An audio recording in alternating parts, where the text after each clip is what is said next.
सिर्फ प्रभु यीशु मसीह के नाम को ही सारी महिमा, सारा आदर, सारा सम्मान और गौरव और सलाम। और इसी सामर्थी नाम में आप सभी को शालोम और सलाम। और आइए फिर एक बार टैबरनेकल मिनिस्ट्री इंटरनेशनल और church of the rock international की तरफ से आप सभी के लिए बाइबल स्टडी हम ले आए फिर एक बार, ताकि आप जिंदगी जी पाए, और सिर्फ जिंदगी नहीं, बहुतायत की जिंदगी और विजय जिंदगी के लिए। तो आइए इस सफर में जाने से पहले हम पवित्र आत्मा का स्वागत करेंगे, जो हमें वचन के गहराइयों में ले जाता है और हमें सिखाता है कि कैसे हमें जिंदगी जीनी है। हे प्यारे परमेश्वर, फिर एक बार हम आपको धन्यवाद देते हैं ये मौका देने के लिए कि हम आपके मुंह के क्षेत्र में आ पाए। परमेश्वर, हम पर वह कृपा कर, वह करुणा कर परमेश्वर, और हमें आपके मुंह के क्षेत्र में लाते हुए परमेश्वर आप हमसे बातें करो, यही मैं दुआ करता हूं यीशु मसीह के सामर्थी नाम में। हे परमेश्वर, हमने किए हुए सारे गुनाहों को तू माफ कर और आपके पवित्र लहू से धोकर आप हमें साफ करो। और हाँ प्यारे पवित्र आत्मा, हम आपका स्वागत करते हैं और हम आपसे यही दुआ करते हैं कि आप हमारी अगुवाई करो परमेश्वर। और फिर एक बार आज वचन के द्वारा हर एक से बातें करो परमेश्वर, जो इस वक्त हमारे साथ जुड़े हुए हैं परमेश्वर, और जो जुड़ने वाले हैं, और जो कोई भी जब कभी भी इस वीडियो को देखेगा परमेश्वर, आप उनसे बातें करो। जिस स्तर पर वो है परमेश्वर, उस स्तर पर आप उनसे बातें करो, और जहां आप उन्हें ले जाना चाहते हो परमेश्वर, वहां आप उन्हें ले जाओ आपके वचन के सामर्थ के द्वारा। और हाँ प्यारे परमेश्वर, इसी वचन के सामर्थ के द्वारा हर एक के जिंदगी को आप बदल दो परमेश्वर, क्योंकि सिर्फ और केवल आपके वचन में ही वो सामर्थ है जिसके द्वारा हमारी जिंदगी बदल सकते हैं परमेश्वर। हम ये भी जानते हैं परमेश्वर, हमारे जिंदगी में हर एक जो विभाग जो मरे हुए परमेश्वर, आपके वचन के द्वारा ही वो जिलाया जा सकता है परमेश्वर। अगर आप लाजर को 4 दिन के बाद जिला सकते हो परमेश्वर, आज हम हमारे जिंदगी को आपके सामने प्रस्तुत करते हैं परमेश्वर। हमारे जिंदगी के हर एक विभाग से आप बातें करो, और आपके वचन के सामर्थ के द्वारा परमेश्वर आप हमें जिलाओ और हमें जिंदगी जीना सिखाओ। यही मैं दुआ करता हूं यीशु मसीह के सामर्थी नाम में। हमें आपके वचन की जरूरत है परमेश्वर, क्योंकि आपके वचन के द्वारा ही हम जिंदा रह सकते हैं। आपके वचन के द्वारा ही हमें वो दैवीय दिशा मिलती है परमेश्वर, कि हमें कैसे चलना है, कहां चलना है परमेश्वर। और हाँ प्यारे परमेश्वर, आपके वचन के सामर्थ के द्वारा ही परमेश्वर हम हमारे दुश्मनों के सामने खड़े रह सकते हैं और हम उन्हें हरा सकते हैं परमेश्वर। हे प्यारे पवित्र आत्मा, फिर एक बार ये वक्त आपके लोग और हम दोनों को भी आपके सामर्थ्य हाथों में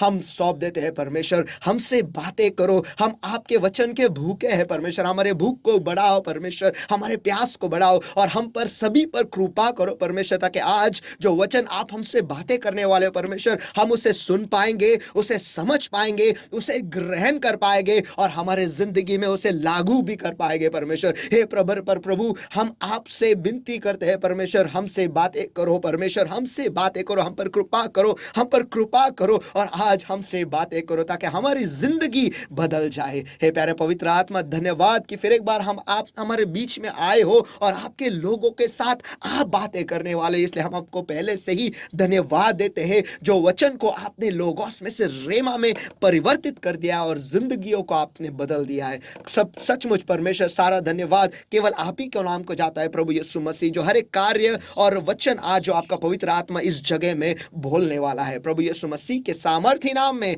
हम प्रार्थना करते हैं, मांगते हैं, इसलिए तो सुन। आमीन आमीन। पास्टर, सचमुच लोग जो है वो आशीषित हो रहे हैं ये बाइबल स्टडी से, और बहुत जो अलग अलग आप विषय लेते आए हो, और उसकी वजह से काफ़ी सारे लोग जो है वो अपने वीडियोस देख रहे हैं, बार बार देख रहे हैं, और उसके द्वारा वो आशीषित हो रहे हैं। और चर्च में भी कलीसिया में जब मैं लोगों से मिलता हूँ, वो सचमुच कह रहे हैं कि जो विषय आप लेते हैं, यानी जो पवित्र आत्मा आपको चलाता है और आपको वो विषय देता है, उसकी वजह से लोग जो है उन्हें ऐसा लगता है मानो कि आपने उनके घर में कैमरा फिट किया है और उनके जिंदगी को देखकर आप वो विषय लेते हो। लेकिन ये सिर्फ पवित्र आत्मा का ही कार्य है, क्योंकि वो उनके साथ 24 घंटे 7 दिन रहता है और वो जानता है कि उनकी ज़रूरत क्या है। तो आज परमेश्वर ने लोगों के लिए आपको क्या दिया है? आज का जो टॉपिक है वो बहुत ही सीरियस टॉपिक है, और ये सारे मसीह भाई बहनों के लिए है जो परमेश्वर में I can say they are the second generation, वो दूसरी पीढ़ी है। स्पेशली दूसरी पीढ़ी, दूसरी तीसरी चौथी वैसा, और फर्स्ट पीढ़ी के लिए भी है। हम देखते हैं आज का जो विषय है, शायद आज ही खत्म हो जाए, that be very good for us. Okay, तो my topic is the audacity of Cain. और विषय है कैन की हिमाकत. येस, बहुत इम्पॉर्टंट आहे. आपण उघड्या उत्पत्ती 4 अध्याय आणि वचन 9. उत्पत्ती 4:9. उत्पत्ति इसका 4 अध्याय वचन 9. Genesis chapter 4 and verse 9. And the Lord said unto Cain, Where is Abel thy brother? And he said, I know not. Am I my brother's keeper? उत्पत्ति इसका 4 अध्याय वचन 9. तब यहोवा ने कैन से पूछा, तेरा भाई हबील कहाँ है? उसने कहा, मालूम नहीं, क्या मैं अपने भाई का रखवाला हूँ? ओके, अभी आता हे समजण्यासाठी थोडंसं आपण ज्या लोकांना माहिती नाही आहे त्यासाठी आपण उत्पत्ती 4 अध्याय वचन 4 ते 8 वाचूया. Genesis chapter 4 verses 4 to verse 8.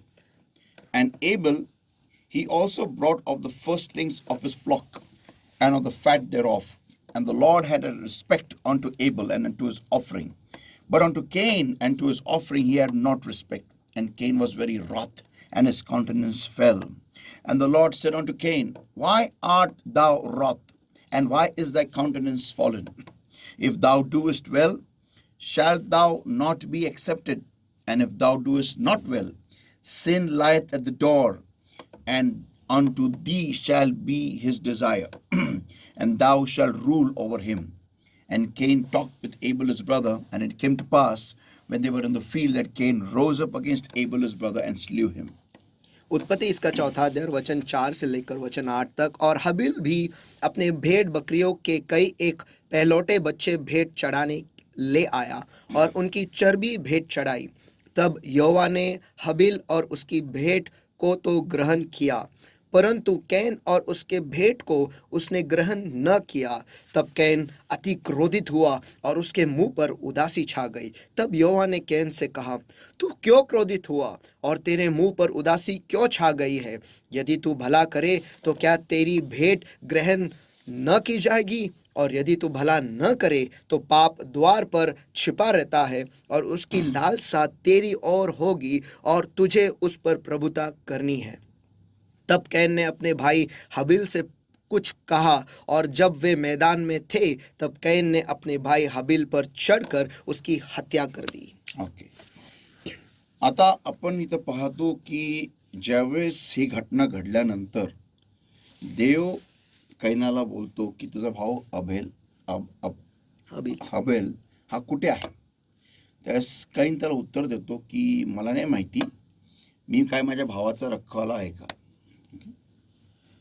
आता प्रश्न हा फार इम्पॉर्टंट आहे, फार महत्त्वाचा आहे की कैनाने असं कसं काय उत्तर देवाला दिलं? एवढं उग्र, एवढं उर्मट, एवढं उद्धट उत्तर देवाला दिलं कसं? देवाला, देव, गॉड ऑल माइटी, परमेश्वर, अख्ख्या सृष्टीचं निर्माण करता, असंख्य असे जे युनिवर्स को क्या कहते हैं मराठी में, ब्रह्मांड आहे, असंख्य ब्रह्मांड जे आहे त्यांचा निर्माण करता, चंद्र तारे ज्यांना तो नावाने हाक मारतो, त्याची जी आज्ञाचं पालन करता, असंख्य करोड दिव्यदूतांचा निर्माण करता, अशा देवाला तो एवढं उर्मट उद्धट उत्तर कसं काय देऊ शकला? हा प्रश्न आहे. आणि याच्यावरती स्टडी, विषयाचं नाव आहे द ऑडॅसिटी ऑफ केन, म्हणजे कैनाचा उर्मटपणा किंवा उद्धटपणा, किंवा कैनाचं धैर्य देवाची उद्धटपणाने बोलण्याची. Let's go into the study. Okay, की असं कसं काय होऊ शकलं? आता पहिली गोष्ट थोडंसं मी याच्यावरती क्लिअर करतो की कैनाची अर्पण हे का मान्य झालं नाही. ह्याच्या मागे 2 कारणे आहेत. एक की कैनाने जे श्रापित होतं ते देवाकडे अर्पण म्हणून आणलं, म्हणजे देवाने अख्ख्या भूमीला श्राप दिला होता बिकॉज आदमामुळे, आणि ते तो घेऊन आला, कारण तो शेतकरी होता, तो शेताचं काम करायचा, म्हणून ते तो देवाकडे घेऊन आला. पण तो ज्या भावनेमध्ये तो घेऊन आला ना, ती भावना चुकीची होती. ती भावना चुकीची होती. कारण कसं आपल्याला कळतं, कारण जेव्हा त्याचं अर्पण स्वीकारलं नाही गेलं, काय जेव्हा त्याचं अर्पण स्वीकारलं नाही गेलं त्यावेळेस तो भडकला. बरोबर. जो व्यक्ती योग्य भावनेने देवाकडे येत असतो ना, मग भले त्याला देव स्वीकारो नाही तर नाही स्वीकारो, तो भडकत नाही. उदाहरण बेस्ट आहे, एक व्यक्ती आहे हन्ना. तिला देव लेकरू देत नव्हता म्हणून ती काय पेनिन्नावरती भडकली नाही. तिला पेनिन्ना उचकायची म्हणून ती काय पेनिन्नाला तिने खून नाही केला पेनिन्नाचा. बरोबर. ओके, तिला पेनिन्ना उचकून वैताग द्यायची, तर तेवढं जास्ती पाहतो आपण की ती जास्ती प्रार्थनेत जायची. ज्याची भावना योग्य असते ना, तो देवाशी बरोबर जोडला जातो. बरोबर. ओके, आता आपण पाहतो की हबेलाने इथं त्याचं वासरू आणलं, एक करडू आणलं, काय आणलं ते फर्स्टलिंग ऑफ अ फ्लॉक, म्हणजे काय एक प्राणी आणला आणि त्यांनी त्या प्राण्याचं फॅट किंवा चरबी आहे ती अर्पण केली. अनेक वर्षापासून मला प्रश्न होता की चरबीच का?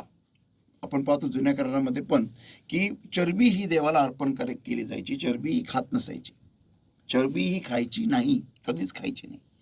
ओके, देवाला तुम्ही जेव्हा जेव्हा तुम्ही जुन्या करारामध्ये जेव्हा तुम्ही नॉनव्हेज जे खाण्याचे तुम्ही जेव्हा नियम पाहता, ते नियमांमध्ये चरबी खाण्यासाठी आपल्याला परवानगी नाही. का? याच्या मागचं का? कारण चरबी जी आहे ती देवाला अर्पण केली पाहिजे, पण चरबी आपण नाही खाऊ शकत. त्याच्या मागचं कारण हे आहे की जनावरं जेव्हा झाडपाला खातात ना, त्यावेळेस जर का ते लोकांनी जर का काही विषाणू काही जर का खाल्लं झाडं, तर ते त्यांची चरबी म्हणून कन्वर्ट होती. येस, ती चरबी म्हणून कन्वर्ट होती त्यांच्या बॉडीमध्ये, आणि ती देव म्हणतो ती मला द्या अर्पण. ती माणसासाठी फार हानिकारक असते चरबी. आणि ते आपल्याला आज माहिती आहे की आपल्या जे काय बॅड कोलेस्ट्रॉल म्हणतो आपण, ॲनिमल फॅट जे आहे, त्याच्यातून जे काय तुम्हाला प्रॉब्लेम होतो शरीरामध्ये ते फार भयानक आहे.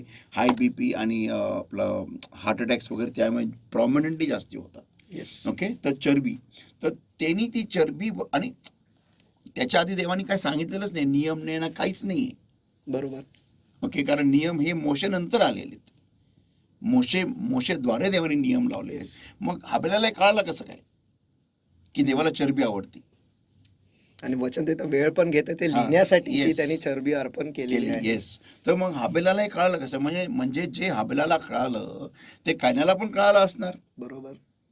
पण तरी पण तो उद्धटपणे देवाकडे तेच घेऊन आला जे देवानी सांगितले, श्रापित आहे. म्हणजे मी कसाही येईल, देवाने स्वीकारलं, मी कसाही वागेल, मी कसाही राहील, देवानी मला स्वीकारलं पाहिजे. बस, मी माझ्या वागणुकीमध्ये काही फरक करणार नाही, मी माझ्या राहणीमानामध्ये काही फरक करणार नाही, मी माझ्या कोणत्याच बाबतीमध्ये काही फरक करणार नाही, पण देवाने मला स्वीकारलं पाहिजे. मग ही भावना आज आपली आहे का? आमेन. आपण अशा पद्धतीने देवाकडे येतोय का? ही आपली भावना अशी आहे का की मी कसाही राहील, कसाही वागेल, कसाही ख्रिस्तामध्ये मी कसाही राहील, प्रभूंनी मला स्वीकारलं पाहिजे, दॅट्स इट. मला तुम्हाला सांगू द्या, हे सुरुवातीला ठीक आहे. जेव्हा तुम्हाला ख्रिस्त माहिती नसतो, ज्यावेळेस तुम्हाला ख्रिस्त अजिबात परिचयाचा नसतो, त्यावेळेस ख्रिस्ताची कृपेद्वारे तुम्हाला तुमचं स्वागत आहे. म्हणून प्रभू येशू ख्रिस्त दोन्ही हात खेळाला टांगून स्वागत केलं. म्हणजे ते हात कधी बंद होऊ शकत नाही. कृपेचे हात प्रभू येशूचे कधी बंद होऊ शकत नाही, कारण ते खेळायला टांगलेले आहेत. आमेन, आमेन, आमेन. ती कृपा तिथं आहे. पण ज्यावेळेस तुम्ही नंतर आतमध्ये येता, ख्रिस्तामध्ये येता, त्यावेळेस तुम्हाला स्वतःला बदलणं गरजेचं आहे. तुम्हाला प्रभूचे नियम स्वतःवरती लागून घेणं हे गरजेचं आहे. देव कधी बदलत नाही, बदलायचा माणसाला आहे. आमेन, आमेन. आज मी पुष्कळ ख्रिस्ती लोकांना पाहिलेले अनेक वर्षापासून, म्हणजे पास्टर झाल्यानंतरच नाही तर पास्टर व्हायच्या आधी सुद्धा असे कैनासारखे अनेक उर्मट, उद्धट, वात्रट, निगरगट्ट लोक मी पाहिले आहेत, आणि त्यांचा नाश होताना पण पाहिलेला आहे, की ज्यांना वाकायला आवडत नाही. मी म्हणतो कोणत्याही माणसासमोर वाकू नका, पण वाकायला लागतं माणसासमोर सुद्धा. पण मी तर म्हणतो वाकू नका. चला, तुम्हाला एवढं गर्व आहे ना, वाकू नका, पण देवासमोर तरी वाका. आमेन, आमेन. देवासमोर स्वतःला कमी करा. लूक याचा दुसरा अध्याय, मला फार आवडतं वचन ते, लूक याचा दुसरा अध्याय वचन 52, की प्रभू येशू ख्रिस्त देवाच्या व माणसाच्या कृपेत आणि ज्ञानात वाढला. शॉकिंग गोष्ट आहे. खुद्द देवाचा पुत्र जर का देवाच्या कृपेत आणि माणसाच्या कृपेत आणि ज्ञानात वाढतो, माणसाच्या कृपेत. काय काय गरज आहे बरं देवाच्या पुत्राला माणसाच्या कृपेमध्ये वाढायची? काय गरज आहे? काहीच नाही. मग जर का देवाचा पुत्र खुद्द प्रभू येशू ख्रिस्त जर का माणसाच्या कृपेमध्ये वाढतो आणि मग नंतर देव सांगतो की हा माझा प्रिय पुत्र ज्याच्यात मी संतुष्ट आहे, म्हणजे त्यांनी कोणत्याच पुरुषाला कोणत्याच माणसाला कधीच दुखावलं नाही. हम्म. हा फार इम्पॉर्टंट मुद्दा आहे. पुष्कळ आम्ही यूट्यूबवरती इंस्टावरती असे पुष्कळ स्टेटस पाहतो किंवा असे पुष्कळ रील्स पाहतो कि अगर किसी इंसान ने तुमको समझा नहीं, अगर कोई इंसान तुमको स्वीकारता नहीं, या फिर कोई इंसान तुम्हें पसंद नहीं करता, तो नो प्रॉब्लम, कोई बात नहीं है, नो प्रॉब्लम, तुम जियो मस्त पैकी, किसी इंसान के लिए तुम ऐसा नाही वैसा नाही, जे काय असेल ते म्हणतात. मग जर का असं आहे मग तुम्ही समाजात राहता कशाला? बरोबर. म्हणजे अशा प्रकारची एक पिढी तयार करत आहे की ज्यांना कोणाचं काही घेणं देणं पडलेलं नाही. हम्म. मग तसं जर का असेल, मग जो कचरावाला तुमच्या घराच्या बाहेर येतो, मग तुम्ही कचरा का देतात? जा स्वतः खांद्यावर उचलून कचरा फेका ना तुम्ही. मग एवढं जर का तुम्हाला स्वतःच हे आहे की नाही, मी कोणत्या माणसाने मला नाही काही हे केलं तरी चालेल, पण मी मला स्वतःच हे जगणार, मी कसंही वागेल कसंही राहील, मला माणसाचं काही घेणं देणं पडलेलं नाही.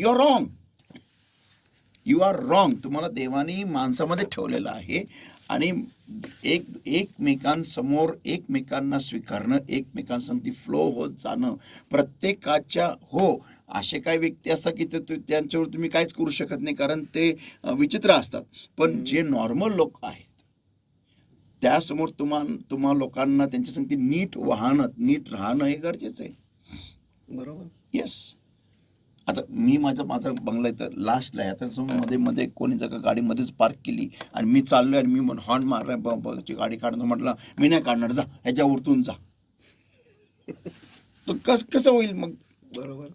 भांडणं होणार, काय ना काहीतरी होणार. असं अतिरेकपणा कोणी केला तर, किंवा मीच मध्ये गाडी लावून ठेवली तर, आणि नाही मी नाही जाऊ देणार तुम्हाला तुमच्या घरी, कारण मी देवाचा मुलगा आहे, मला काय घेणं देणं पडलं नाही, कोणी कसं राहू, असं थोडी असतं. असं नाही. सो कैनाचं बघतो आपण इथं की याचं फार विचित्र त्याचा स्वभाव आपण पाहतो, फार विचित्र. म्हणजे तो असा वागत आहे की त्याला देवाचं काही पडलेलंच नाहीये, त्याला भय तर नाहीच आहे, आणि त्याला एवढा राग आहे की तो आबेलाचा मृत्यू खून करून टाकतो. शॉकिंग गोष्ट आहे की डायरेक्टली मर्डरच. असं बायबल सांगतं की जो पहिला लेकरू असतो तो देवाचा असतो, आणि Absolutely. काही नाही तर पहिला आहे. yes. आणि जसे तुम्ही नेहमी म्हणतात ते पहिलं अभिषिक्त कुटुंब आहे. तर अशा ठिकाणी प्रश्न मग असा उद्भवतो की अशी भावना त्याच्यामध्ये कशी आली? तर हा पॉइंट आहे, हाच माझा स्टडी आहे की कैन असा कसा काय झाला. तर त्याच्या आधी असं काहीच दिलेलं नाहीये की काहीतरी घडलं त्याच्यामुळे Correct. त्याच्या भावना बदलल्या, असं काहीच नाही. नाही. मग माझा प्रश्न आहे की कैन असा कसा काय झाला? कैन असा कसा काय झाला? How did Cain become the way he became? असं काय झालं त्याच्यामध्ये, किंवा असं कोणाकडून काय झालं की त्यांचं पहिलं फळ असं झालं? We have to understand that. Okay, आता आपण ह्याच्यामध्ये खोल जाऊया थोडंसं. आपण पाहतो की आदम आणि हवेनी आज्ञाभंग केला. बरोबर. आता आज्ञाभंग करणं, डिसओबिडियन्स, बायबलमध्ये त्याला एक वचन आहे. पहिले शमूएलचा 15वा अध्याय वचन 23, 1 Samuel 15:23. For rebellion is as a sin of witchcraft, and stubbornness is as iniquity and idolatry. Because thou hast rejected the word of the Lord, he has also rejected thee from being king. देख, बलवा करना और भावी कहने वालों से पूछना एक ही समान पाप है, और हट करना मूर्तों और गृह देवताओं की पूजा के तुल्य है. तूने जो यहोवा की बात को तुच्छ जाना, इसलिए उसने तुझे राजा होने के लिए तुच्छ जाना है. ओके, तूने जो यहोवा की बात को तुच्छ जाना. आता फिर प्रश्न अंग्रेजी में जो है वो नकारा रिजेक्टेड आहे पण तुच्छ जाणं इज ऑल्सो अप्रोप्रिएट. कसं काय की ज्यावेळेस मी देवाची वचनाच्या देवाच्या शब्दाचा अवज्ञा करतो म्हणजे देवाच्या त्या शब्दाला किंवा त्या आज्ञेला मी तुच्छ समजतो. आमेन. परत सांगतो, देवाच्या कोणत्याही आज्ञाचं ज्यावेळेस मी अवज्ञा करतो जाणून बुजून म्हणजे मी देवाच्या त्या आज्ञेला तुच्छ समजतो आणि देवाची आज्ञा खुद्द देव आहे. आमेन. आमेन. परत सांगतो, आमेन, आमेन. देवाची आज्ञा ही खुद्द देव आहे. आमेन. हे कधी नका विसरू. देव आणि देवाच्या आज्ञा ह्या वेगवेगळ्या नाही. देव आणि देवाची आज्ञा, देव आणि देवाची मंडळी, देव आणि देवाचे संदेष्टे, याजक, प्रेषित, प्रेरित, सुवार्तिक हे सगळे देवाचा एक भाग आहे. आमेन. आणि मी देवाचा तो एक अंग आहे. ओके. आणि ज्यावेळेस मी देवाच्या ह्या कोणत्याही गोष्टींना जर का तुच्छ मानतो म्हणजे मी देवाला तुच्छ मानतो. मजबुरीमध्ये केलेलं पाप आणि जाणून बुजून केलेलं पाप ह्याच्यामध्ये फार मोठा फरक आहे. देव हा फरक जाणतो की एखादा व्यक्ती कमजोरीमध्ये पाप करतो हा भाग वेगळा, पण एखादा व्यक्ती जाणून बुजून ते पाप जेव्हा करतो ना त्यावेळेस तो देवाला आणि देवाच्या आज्ञांना तुच्छ मानत असतो आणि देवाला हे कदापि आवडत नाही. तर rebellion is as a sin of witchcraft म्हणजे देवाविरुद्ध देवाच्या आज्ञेविरुद्ध विद्रोह करणं हे एक चटुकगिरीप्रमाणे आहे. तर आपण पाहतो की याची सुरुवात खुद्द आदाम आणि हवेने केली. ही भावना जी होती त्यांच्यामध्ये, ही भावना जी होती ना, ही भावना इज द रूट. आणि ह्या मुळाचा जो मूळ आहे, भावना ही मूळ आहे. आणि हा जो मूळ आहे की देवाला देवाला आव्हान करणं, देवाच्या विरोधात आव्हान करणं, देवाच्या आज्ञेचं आव्हान करणं. या झाडाचं फळ खाऊ नका तरीही त्या झाडासमोर जाऊन उभं राहणं आणि तिथं देवाशी नाही संवाद करणं तर सैतानाशी संवाद करणं. आणि सैतान कोण आहे? हा विद्रोहाचा बाप आहे, स्वर्गीय विद्रोहाचा बाप आहे, देवाला तुच्छ समजण्याचा बाप आहे, उगम येतो सैतान. देवाविरुद्ध जाण्याचा उगम सैतान. आणि जेव्हा आपण त्याच्याशी वार्तालाप करतो तर त्या गोष्टी, धन्य तो पुरुष जो दुर्जनाच्या मस्ततेने चालत नाही. त्यांनी आदम आणि हवेनी मस्ततच दुर्जनाची घेतली. स्तोत्र 1:1. दुर्जनाचा बाप कोण? सैतान. आणि त्याला कोणी त्याच्याबरोबर संवाद साधला. मी जर का साधं शॉपस्टॉप किंवा लाईफस्टाईल किंवा काय म्हणतात त्याला ते जे काय ते हे आहेत दुकानं आहेत जिथं सुरुवातीलाच परफ्यूमचं काउंटर असतो, ज्या साईडने जरी गेलं त्याचा वास मला लागतो, तर मी जर का सैतानाशी जर का संभाषण करेल तर किती मला माझ्यामध्ये किती नकारात्मकता येईल माझ्या मनात देवाविरुद्ध. बरोबर. किती नकारात्मकता येईल जर का मी नुसतं सैतानाशी बोललो तरी पण किंवा त्याच्या विचारांना माझ्या डोक्यामध्ये घर दिलं तर मी किती विषानी भरेल. आज एक साधारण विचार जर का माझ्या मनामध्ये येतो ना की देवाने तुला काय दिलं, हा विचार नॉर्मल विचार नाही आहे, हा विचार सैतानी विचार आहे. हा सैतान मला हे विचार माझ्या डोक्यामध्ये टाकायचा प्रयत्न करतोय की एवढ्या वर्ष तू सेवा केली तुला काय मिळालं. हा नॉर्मल विचार नाही आहे. लोकांना वाटत असेल की नॉर्मल आहे, नॉर्मल नाही. हा विचार सैतानी विचार आहे. म्हणजे तुला काय दिलं. बरोबर आहे.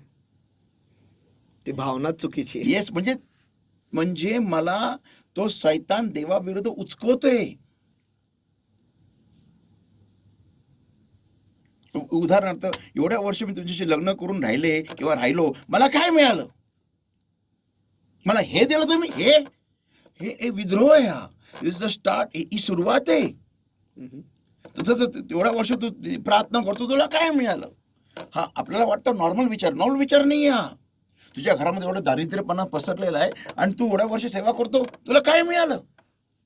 हा सैतानी विचार आहे. हा सैतान आहे. तर हे जे ह्याला म्हणतात मराठीमध्ये बीजारोपण, विद्रोहाचं बीजारोपण. विद्रोहाच्या बीजाचं बीजारोपण, की जिचं हे बीजारोपण होत आहे, जिथे हे बीजारोपण होत आहे आणि लहानसं बीज आहे. एवढा वर्ष सेवा केली, तुझ्या घरामध्ये बघ काय पैसा नाही, काय नाही, काय आशीर्वाद तुला मिळाला आणि ह्यासाठी सेवा करतो तू. त्यावेळेस त्या सेवकाची ही हे असती, कर्तव्य असतं मोठ्याने हे बोलणं, मी जिवंत आहे ना, हाच मोठा आशीर्वाद आहे मला. आमेन, आमेन. माझे घरचे जिवंत आहे, काही आजार नाहीये, काही विपत्ती आमच्या घरामध्ये नाहीये, हा फार मोठा आशीर्वाद आहे. Yes. बेसिकली पुष्कळांत बघा, हा प्रॉब्लेम आहे ना, कोणाचं होतं माहितीये का, त्यांचं लक्ष दैहिक गोष्टीकडे असतं, नुसतं दैहिक. मला हे नाही मिळालं, ते नाही मिळालं, मी इथं नाही गेलो, तिथं नाही गेलो, इथं फिरायला नाही गेलो, तिथं फिरायला नाही गेलो, मला देव सेवा करतो म्हणून मला हे नाही मिळालं, ते नाही मिळालं, आता मी फार मोठी नोकरी केली असती आणि मला हे मिळालं असतं, ते मिळालं असते. काय काय अरे, तुम्ही देवाचं सानिध्य घेऊन वाहणारे लोक आहेत. ह्याच्यापेक्षा मोठं काय हवंय? बरोबर. ठीक आहे, तुम्ही मला मान्य आहे बाबा, चला तुम्हाला मोठी नोकरी मिळाली असती ते 50-50 बाबा, बरोबर. सांगता पण त्या नोकरी मिळाली नसती, काय नसतं. तुमचं लक्ष तुम्ही जर का तुमच्या भौतिक गोष्टींना आशीर्वाद म्हणून घेता आणि जर का तुम्हाला वाटतं हे मिळालं तरच म्हणजे मी खुश राहील, मग तुम्ही आदमाने हवेसारखे झालेले आहात. सॉरी, तुम्ही जाणार आहे गळून. काही मिळतं तरच मी खुश आणि नाही मिळालं तर मी दुःखी. Then sorry to say this to you, मग तुम्ही एदेनाच्या बाहेर कोणत्याही क्षणी जाल. कारण तुमचं मेजर ऑफ हॅपीनेस, तुम्ही ज्या मेजरमेंटनी, मोजमापानी तुम्ही आनंद किंवा सुख हे मोजमाप करताय, हे चुकीचंच आहे. आमेन, आमेन. मग तुम्ही ख्रिस्तामध्ये फक्त काहीतरी प्राप्त करून घेण्यासाठी आलेले, आणि ते जर का मिळतं तर आहे, नाही मिळते तर मग नाराज होऊन मी बाहेर चाललो. And you are a very dangerous person in Christ. तुम्ही असं का म्हणता की व्यक्ती खतरनाक आहे ख्रिस्तामध्ये? कारण मग तो योद्धा करत आहे, त्याला काही मिळत नाही, मग तो एक दिवशी धरून देणार देवाच्या लोकांना, तो सगळे राज फोडून टाकणार. तो खोटे कुभांड करून मंडळांमध्ये तो विध्वंस करेल, कारण तो सगळ्यात क्लोज असतो ना, म्हणून तो खतरनाक आहे. तो असाच जात नसतो, तो वाटोळं लावून जातो. एदेनातून ज्यावेळेस आदमाने हवेला देवानी बाहेर काढलं, तुम्ही एक गोष्ट पहा, देवाने तिथं दिव्यदूत ठेवले, बरोबर. तलवार घेऊन, ज्वलंत तलवार घेऊन, तिथं कोणी आतमध्ये येऊ नये म्हणून. का बरं? देव तिथं कंट्रोल करू शकतो ना. येस. त्या जीवनाच्या झाडातून कोणी घेऊ नये म्हणून देवाने तिथं ज्वलंत तलवारी ठेवल्या, दिव्यदूत ठेवले, आणि तिथे एक ज्वलंत तलवार ठेवली बाहेर, की ती ज्वलंत तलवार जी आहे ती त्या कोणाला तिथं आतमध्ये येऊ देणार नाही. का बरं? का का का म्हणजे देवाला ठाऊक आहे ना की तिथं कोण ना कोणतरी त्या जीवना झाडातून खायला येईल, कोण ना कोणतरी येणारच ना त्या जीवनातून झाडाला घेण्यासाठी. आणि वचन तिथे दिलेलं आहे. If you read that, will read that, come on. उत्पत्ति इसका 3 अध्याय वचन 24, इसलिए आदम को उसने निकाल दिया और जीवन के वृक्ष के मार्ग का पहरा देने के लिए अदन की वाटिका के पूर्व की ओर करूबों को और चारों ओर घूमने वाली अग्निमय तलवार को भी नियुक्त कर दिया. पहरा देने के लिए. का बरं? का तिथं संरक्षण करायचंय? कारण तिथं आतमध्ये नंतर येऊन कोणी तिथं वाट लावू नये, तिथं त्या जीवनात झाडातून काय घेऊ नये. तर तो व्यक्ती खतरनाक असतो, जो व्यक्तीला नुसतं काहीतरी हवं असतं देवाकडून, आणि जेव्हा ते मिळत नाही. मला फार मोठा प्रश्न पडला होता काय अनेक वर्षापूर्वी, की देवा तू अशा लोकांना का देत नाही, ज्याच्याकडे ह्या गोष्टी मागतात, आशीर्वाद, भौतिक आशीर्वाद मागतात, तू या लोकांना का देत नाही? आणि देवाने मला उत्तर नाही दिलं त्याचं. पण मला प्रसंगातून घेऊन गेला उत्तर देण्यासाठी अशा लोकांच्या जीवनातून, की ज्या लोकांना देवाने त्या भौतिक आशीर्वाद नाही दिले, भौतिक उत्तरं नाही दिले. मग देवाने दाखवलं बघ ते काय करतात. मग लगेच त्यांनी उलट्या टांगड्या करून देवाला शिव्या देऊन गुल. मग मी विचारात पडलो की मग असे लोक जर का देवात असले तर हे लोक जेव्हा आपल्या मनकुटीवर तलवार येईल ना, तर हे लोक पहिले आपल्या धरून देतील. करेक्ट. म्हणून ह्या लोकांना जाणं गरजेचं असतं, साफ होणं गरजेचं असतं.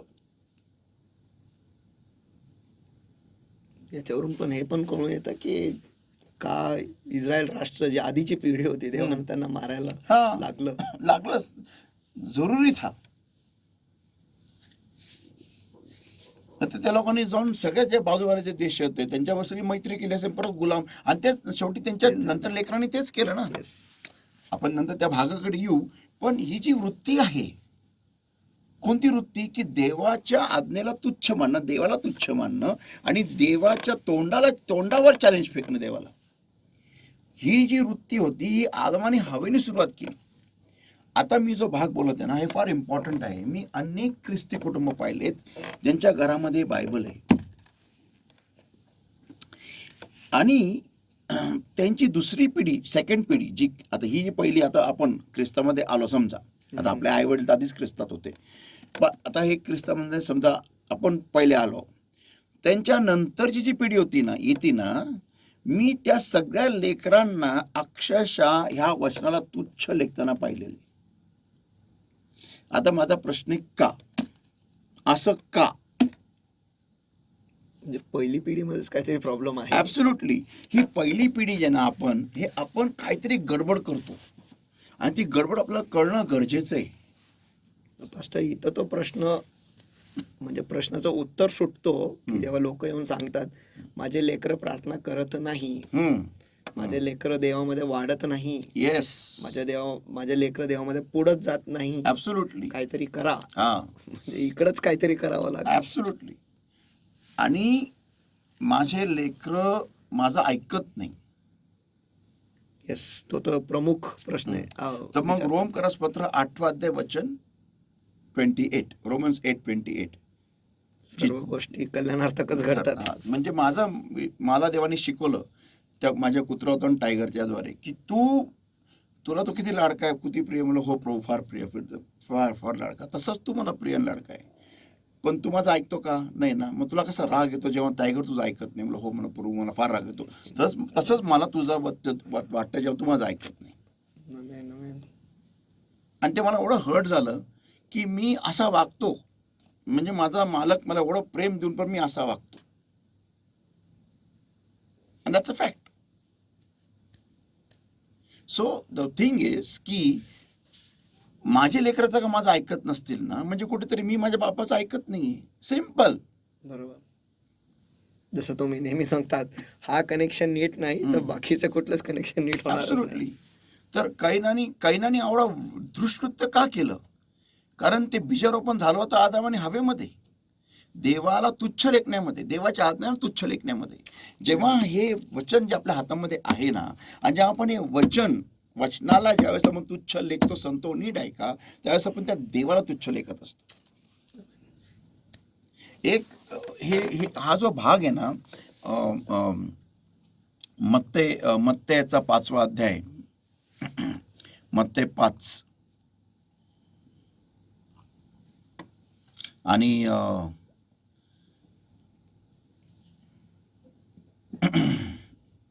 वचन 19, Whosoever therefore shall break one of these least commandments and shall teach men so, इसलिए जो कोई भी इन छोटी से छोटी आज्ञाओं में से किसी एक को तोड़े और वैसे ही लोगों को सिखाए हाँ, वह स्वर्ग के राज्य में सबसे छोटा कहलाएगा. बघा, म्हणजे मला माझं पाप एवढं प्रिय आहे की मी ह्या वचनाला तुच्छ लेखतोच, पण न कळत मी माझ्या घरच्यांना ते शिकवतो ते करायला. मी माझ्या असं एक मताचं आहे do as I say, don't do as I do. Do as I say, जैसा मैं कहता हूँ वैसा करो, लेकिन जैसा मैं करता हूँ वैसा मत करो. करो. ओके. ओके. मला एकदा एका व्यक्तीने एक प्रश्न विचारला होता, मी सांगत नाही काय प्रश्न येतो. तर माझं उत्तर त्या व्यक्तीला असं होतं की जर का मी घाण खातोय तर तू पण खाशील का? तो म्हटलं नाही, मग नको खाऊ. हा, म्हणजे तुला काही गरज नाही माझ्या मागे नरकात यायची, मी चाललोय, जाऊ दे मला, मी बघतो माझं काय करायचं. म्हटलं पास्टर पण तुम्ही असं मला मी माझं बघीन ना, देव मला बघून घेईल काय करायचं, पण तू माझ्यासारखं नको वागू. मी चूक करत आहे. सी, मला एवढं कळलं, you cannot change black to white. तुम्ही नाही बदलू शकत. जे रॉंग आहे ते रॉंगच आहे, तुम्ही त्याला चेंज नाही करू शकत. कारण तुम्हाला ते पचवायचंय. No, that is wrong. आणि ही जी वृत्ती आहे ना, कोणती वृत्ती की माझं रॉंगला मी राईट करेल, मग ह्याचा कुठेतरी कुठेतरी ट्रान्सलेशन होतं, कुठेतरी ते जातं, झिरपतं. आणि ते झिरपतं माझ्याच कुटुंबामध्ये, माझ्याच परिवारामध्ये, माझ्या लेकरामध्ये, माझ्या नेक्स्ट पिढीमध्ये.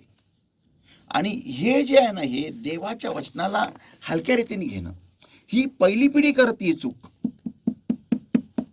म्हणून याचा प्रभाव पडतोय सेकंड पिढीवरती. आणि मी आपल्या मंडळीबद्दल बोलत नाही, आपल्या मंडळीमध्ये पण, आपल्या मंडळीला धरून मी हे जागतिक स्तरावरती जेवढे सगळे आणि हे विशेष करून सेवक लोकांच्या कुटुंबामध्ये आढळतं. पास्टर्स, सेवक वर्ग, हे साधारण मंडळी आहे ना, त्यांच्यामध्ये तो होत आहे, पण प्रामुख्याने मेन ना सेवक वर्गांमध्ये होते. त्यांचे लेकरोडे बर्बाद का होतात सेवक वर्गांचे? जर का तुम्ही महान सेवक पाहिले आणि जर का तुम्ही त्यांच्या लेकरांना पाहिलं ना, तर तुम्ही बघाल त्यांच्या जीवनामध्ये फार सैतानी खेळ चालतो त्या लेकरांच्या. का? ह्याच्या मागचं कारण का? कारण मी माझ्या पर्सनल लाईफमध्ये सेवक असून मी माझ्या पर्सनल लाईफ, वैयक्तिक जीवनामध्ये कुठेतरी देवाच्या वचनाबरोबर खेळत असतो. देवाचं वचन मी एवढं त्याला महत्त्व देत नाही, ह्याच्यावर तडजोड करतो माझ्या वैयक्तिक जीवनामध्ये. आणि ते वैयक्तिक फक्त लोकांपर्यंत असतं, म्हणजे सॉरी, ते लपलेलं लोकांपासून असतं, सैतानापासून नाही ना. जो सैतान मला ते खेळ करायला लावत असतो त्याला तर माहिती आहे. बरोबर. मग त्याचा प्रभाव माझ्या लेकरावर पडतो, पडणारच. आणि त्याच्याने नंतर मग मी कैन्यासारखी पिढी जन्मास आणतो, जिला देवाला उलट करायला पण काही वाटत नाही. काहीतरी म्हणालोय मी, जिला देवाला पण उलट करायला काय वाटत नाही, जिला देवाला चॅलेंज मारायला पण काय वाटत नाही.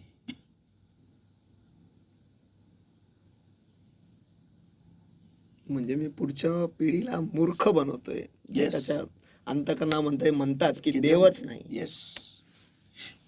तुम्हाला माहिती आहे, मला एक प्रश्न होता की कसं काय यहोवा इस्करियोत त्याच्याकडे एवढी हिंमत झाली की त्यांनी येशूला येऊन चुंबन घेऊन धरून दिलं.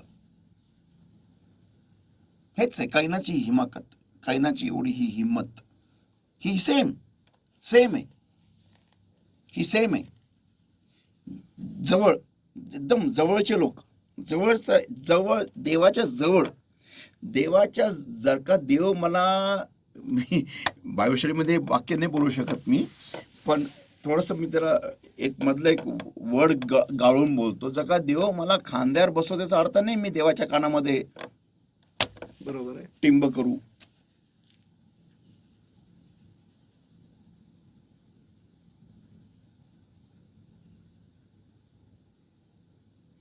देव त्याच्या कृपेद्वारे मला जवळ घेतोय, मला त्याच्या कृपेचा सन्मान पाहिजे. देव माझ्याद्वारे देव कार्य करतोय, तर मला माझा उपयोग करतोय म्हणून मला त्याचा सन्मान पाहिजे. आणि मी अजून जास्ती हे वचन माझ्या जीवनामध्ये लागू केलं पाहिजे. आणि तेवढंच नव्हे तर मी माझ्या कुटुंबामध्ये पण लागू केलं पाहिजे.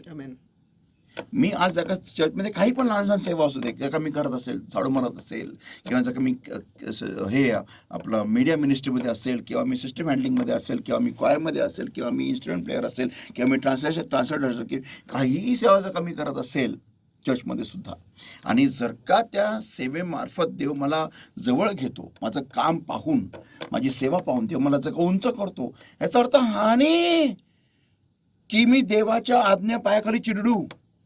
आमेन. उलट याचा अर्थ हा होतो की आज्ञा मी अशी डोक्यावर ठेवून नाचू, अजून डोक्यावर ठेवूया, अजून स्वतःला नीट करू, अजून माझे मार्ग नीट करू, अजून माझे सगळे चालणं, वागणं, बोलणं सगळं नीट करू. मैं नाई के परिवार का हूं, इसका ये मतलब नहीं मैं लंबे बाल, लंबे दाढ़ी करके ऐसा जंगली की तरह घूमू. सही आहे. मी नाव्याच्या परिवाराचा आहे याचा अर्थ हा नाही मग की मी म्हणजे जंगलासारखं केस बीस वाढून असं एकदम भेकासारखं फिरू रस्त्यावरती. कारण का तर मी नावी परिवाराचा आहे. अरे उलट तुला जास्ती कात्री लाव, बरोबर. उलट नीट तू चांगली शेविंग कर, तू नीट राहा. सर्वात उत्तम तर तूच दिसला पाहिजे. ॲब्सोल्युटली. तर बेसिक सिच्युएशन अशी येते. मला ही घटना ही फार इम्पॉर्टंट वाटते. ही घटना ही थोडंसं विषयाला सोडत नाही, पण विषयाला धरूनच बोलत आहे. UK मध्ये एकदा काय झालं होतं, त्यांचं पार्लिमेंट सेशन भरलं होतं, आणि त्यांचा डिफेन्स मिनिस्टर हा चालला होता घाईमध्ये, तो लेट होता पार्लिमेंट सेशनसाठी. तर त्यांनी काय केलं, नो एंट्रीमध्ये तो घुसला, आणि त्याला एका हवालदारनी पकडलं, आणि त्याला बाजूला घेतलं, सांगितलं बाबा तू कुठं चालला आहे, नो एंट्री आहे. तो म्हटला नाही मला जायचं, मग पार्लिमेंटचं सेशन भरलं, मला जायचं आहे. तो म्हटला हो ठीक आहे तुम्ही जा, पण तुम्हाला पहिला दंड भरायला लागेल. तुम्हाला दंड भरायला लागेल. तो डिफेन्स मिनिस्टर बोलला तुला माहिती आहे का मी कोण आहे. तर तो म्हटला तू कोणीही असू दे, पण तुला दंड भरावा लागणार, आणि तुला गाडी उलटी फिरून घेऊन जावं लागेल, तू इथून पुढे जाऊ शकत नाही. तर तो डिफेन्स मिनिस्टर बोलला मी राष्ट्राचा मी डिफेन्स मिनिस्टर आहे.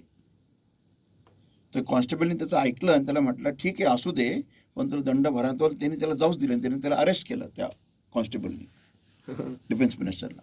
तर त्यावेळेस ती प्राईम मिनिस्टर तेरेसा मे का कोणतरी होती, तिला ज्यावेळेस ते कळालं, तर तिला जेव्हा कळालं की डिफेन्स मिनिस्टरला अडवलं, धरलं वगैरे सगळं काय, तर ती काय म्हणाली त्या डिफेन्स मिनिस्टरला, तू तुझी ओळख का दिली की तू कोण आहेस. सही आहे. तू बरोबर. तुझी ओळख का दिली की तू कोण आहेस. त्याला काढलं, डिफेन्स मिनिस्टरच्या पोस्टून त्याला हाकललं, त्याला काढलं, त्याला जेल झाली, त्याला दंड भरावा लागला, त्यासाठी केस झाली. फक्त एवढंच आहे, कारण त्यांनी ओळख दाखवली की मी कोण आहे. मग तुला ते सगळे नियम लागू होतात जे सामान्य माणसाला लागू होतात. इंडियासारखा हा एकमेव असा देश असेल जगामध्ये की जिथं मिनिस्टर जो असतो ना तो राजासारखा असतो, त्याला नियम लागूच होत नाही. बरोबर. मग ख्रिस्तामध्ये नियम लागू होतात, पास्टर पासून तर शेवटच्या व्यक्तीपर्यंत, लक्षात ठेवा. आणि हे पास्टरला जास्ती लागू होतात. कदाचित तुम्हा लोकांना कमी लागू होत असेल, पण आम्हा लोकांना हे जास्ती लागू होतात. आणि आमच्या परिवाराला, आमच्या लेकरांना, विशेष करून आमच्या लेकरांना आम्हाला धरून, कारण ते लेकरं नंतर पुढे काहीतरी महान कार्य करणार असावे ही देवाची इच्छा असते, आमेन. आमच्यापेक्षा जास्ती महान. आमेन. म्हणून हे जे बायबल आहे ना, म्हणजे मला आज असं फील होतं माझ्या अंतःकरणामध्ये की ठीक आहे, आज मी किती वर्ष सेवा करेल मला नाही माहिती, पण माझी इच्छा आहे 120 इयर्स मी सेवा करत राहावं. कदाचित करील, पण देवाची इच्छा झाली तर praise God, I will complete 120 and I will go. पण तोपर्यंत मला हवंय की माझे जे येणारी जी पिढी आहे ते सर्वांनी देवाला एवढं उंच करावं लाईफमध्ये की दे शुड बी लाईक म्हणजे देवाने यांच्याबद्दल अब्रामासारखं म्हटलं पाहिजे. आमेन. मग भले आम्हाला कमी काहीतरी मिळू दे, नो प्रॉब्लेम, त्याचं काय महत्त्व नाही आहे. त्या गोष्टीचं महत्त्व हे आहे की आम्हाला देव आमच्याबद्दल काय बोलतो हे महत्त्वाचं आहे. सो आदम आणि हवेनी एक लहानशी कॉम्प्रोमाइज केली. त्या लहानशा कॉम्प्रोमाइज रिझल्ट किती मोठा आला, डायरेक्ट येतानाच्या बाहेर. त्याच्यानंतर पाहतो आपण त्याचा मुलगा हा देवाला उद्धट बोलायची हिंमत करतो.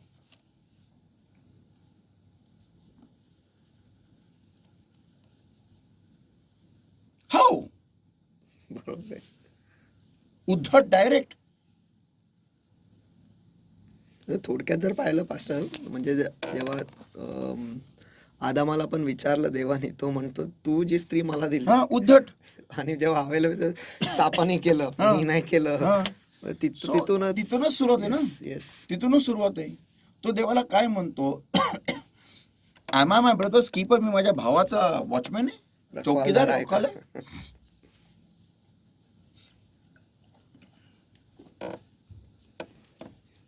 मी माझ्या अख्ख्या लाईफ टाईम मध्ये विचार नाही करू शकत मी देवाला असं उत्तर दिलं. स्वप्नात पण नाही. Not possible, because I I fear him. बरोबर. हा, मला मोरा भय एवढं नाहीये जेवढं यारे भय आहे. देवाची प्रीतीने निर्माण झालं होणारं भय, की नाही मला, मी देवाला असं बोलूच शकत नाही. पास्टर जरा मोरा आणि यारे काय ते तुम्ही सांगा. ओके, मोरा हे अशा दोन हिब्री भाषेमध्ये भयाचे दोन शब्द येतात. एक आहे यारे आणि एक आहे मोरा. यारे हे असं भय आहे जे देवावरती निर्माण होतं देवाच्या प्रीतीद्वारे. म्हणजे मी देवावरती एवढं प्रेम करतो की मी देवाला घाबरतो, की मला देवाला दुखवायचंच नाहीये. आणि मोरा हे असं भय जे आदामाने हवेमध्ये पाहतो आपण, की पाप केल्यानंतर निर्माण होणारं भय, ते आहे मोरा. अरे यार, देव मला शिक्षा करेल, देवा क्षमा कर, देवा क्षमा कर, मी परत करणार नाही देवा, मी परत करणार नाही देवा, मला क्षमा कर. हे मोरा आहे. नाचरे मोरा नाही मराठीमध्ये, मोरा, एच.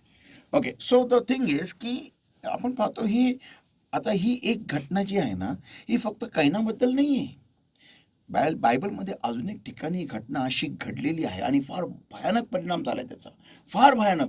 म्हणजे देवाच्या उपस्थितीला, देवाच्या वचनाला ज्यावेळेस आपण हलक्या रीतीने घेतो ना, हे फक्त बिलीव्हरच्या कुटुंबामध्ये होतं. त्याचा परिणाम काय होतं ना, आपण हे पाहूया. मी टाइम सेव्ह करायसाठी मी थोडक्यात सांगतोय, नंतर मंडळी तुम्ही अभ्यास स्वतः करा. ओके, आपण पाहतो दुसऱ्या शमूएल याचा 6वा अध्याय आणि वचन 1 ते 7 आपण वाचूया हिंदीमध्ये. दुसरे शमूएल, 2 Samuel chapter 6 versus 1 to 7. Come on. फिर दाऊद ने एक और बार इज़राइल में से सब बड़े वीरों को जो 30,000 थे इकट्ठा किया. तब दाऊद और जितने लोग उसके संग थे वे सब उठकर यहूदा के बाले नामक स्थान से चले कि परमेश्वर का वह संदूक ले आए, जो करूबों पर विराजने वाले सेनाओं के यहोवा का कहलाता है. तब उन्होंने परमेश्वर का संदूक एक नई गाड़ी पर चढ़ाकर टीले पर रहने वाले अबीनदाब के घर से निकाला, और अबीनदाब के उज्जा और अहिया नाम 2 पुत्र उस नई गाड़ी को हाँकने लगे, और उन्होंने उसको परमेश्वर के संदूक समेत टीले पर रहने वाले अबीनदाब के घर से बाहर निकाला. और अहियो संदूक के आगे आगे चला. दाऊद और इज़राइल का समस्त घराना यहोवा के आगे सनोवर की लकड़ी के बने हुए सब प्रकार के बाजे और वीणा, सारंगिया, डफ, डमरू, झांझ बजाते रहे. जब वे नाकोन के कहलीहान तक आए, तब उज्जा ने अपना हाथ परमेश्वर के संदूक की ओर बढ़ाकर उसे थाम लिया, क्योंकि बैलों ने ठोकर खाई थी. तब यहोवा का कोप उज्जा पर भड़क उठा, और परमेश्वर ने उसके दोष के कारण उसको वहाँ ऐसा मारा कि वह वहाँ परमेश्वर के संदूक के पास मर गया. ओके, आता इथं पाहतो आपण की देवाचा कराराचा कोश आहे, आणि हा तुम्ही जर कायचा अभ्यास नीट केला तर तो आहे पहिले शमूएल 6वा अध्याय वचन 1 ते 21. तुम्ही नंतर वाचू शकता. पहिले शमूएल 6वा अध्याय वचन 1 ते 21 हा फिलिस्ती लोकांकडे होता, आणि त्यांच्याकडे असल्यामुळे तो त्यांच्यात फार मोठी मरी पसरली होती, फार छळ त्यांचा होत होता त्या कराराच्या कोशामुळे. तर त्यांनी काय निर्णय घेतला की आपण आहे ना हा कोश ठेवायचा नाही, कारण हा त्यांच्या देवाचा कोश आहे. त्यांचा देव, त्यांचे सगळे मूर्त्यावर सगळ्या पडल्या होत्या, सगळे वाट लागली होती, त्यांचे सगळे गळवे फुटले होते, बरंच काय काय तिथं त्रास झालेला आहे फिलिस्ती लोकांना. तर शेवटी ते लोक काय योजना करतात की आपण हा कोश आहे ना आपण हा पाठवून देऊ इस्रायल राष्ट्राकडे. तर काय करतात लोक, बैलगाडी घेतात, त्या नवीन 2 हे घेतात ते बैल, आणि ते लोक त्याच्यावरती ते लोक तो कोष ठेवतात. ओके, आणि ते बैल हाकतात, ते लोक म्हणतात जा इस्रायल राष्ट्रामध्ये तुम्ही जा, आणि तिथं ते दुरून बघत असतात. तर ते लोक इथे एक पॉईंट मी वाचून दाखवतो. पहिले शमूएल 6 अध्याय आणि वचन 6 पासून पुढे. First Samuel chapter 6 versus 6 onwards. Wherefore then do ye harden your hearts, as the Egyptians and Pharaoh hardened their hearts, when he had wrought wonderfully among them? Did they not let the people go, and they departed? वचन 5 ना 6. 7। तुम अपने मन क्यों ऐसे हठीले करते हो, जैसे मिस्रियों ने और फिरौन ने अपने मन हठीले कर दिए थे। जब उसने उनके मध्य में अचंभित काम किया, तब क्या उन्होंने उन लोगों को जाने न दिया, और क्या वे चले न गए? वचन 7. Now therefore make a new cart, and take 2 milch kine, on which there hath come no yoke, and tie the kine to the cart, and bring their calves home from them. इसलिए अब तुम एक नई गाड़ी बनाओ, और ऐसी 2 दुधार गाय low जो जुए तले न आई हो, और उन गायों को उस गाड़ी में जोड़कर उनके बच्चों को उनके पास से लेकर घर को लौटा दो। म्हणजे बैलांनी नाही तर गायांनी ओढून तो कराराचा कोष आणलेला आहे. पेलिशी लोकांनी केलं, नवीन गाया, त्यांच्या आधी कधीच ओझं लावलेलं नव्हतं. ओके, म्हणजे ते लोक एवढे घाबरले होते, पण ते काय म्हणतात, फारोनी जसं केलं, ओके, आणि त्यांनी त्यांना जाऊ दिलं ना, मग तुम्ही पण त्या कराराच्या कोशात ठेवू नका, जाऊ द्या. तर ते लोक ते करतात, आणि मग तो कराराचा कोश इस्रायल राष्ट्रामध्ये येतो.